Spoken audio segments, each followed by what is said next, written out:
Service in Albuquerque has issued a severe thunderstorm warning for north central Torrance County in central New Mexico until 4:15 p.m. Mountain Daylight Time.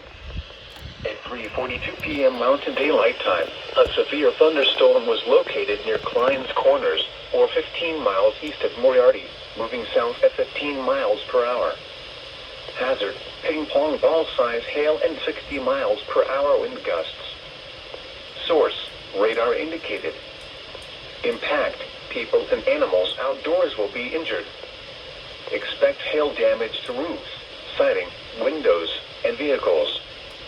Expect wind damage to roofs, siding, and trees. Locations impacted include Klein's Corners. This includes the following highways: Interstate 40 between mile markers 204 and 220. Highway 285 between mile markers 238 and 251. Move to an interior room on the lowest floor of a building.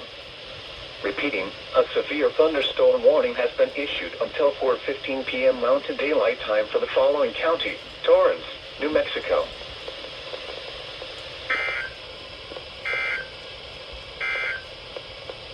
The National Weather Service in Albuquerque has issued a severe thunderstorm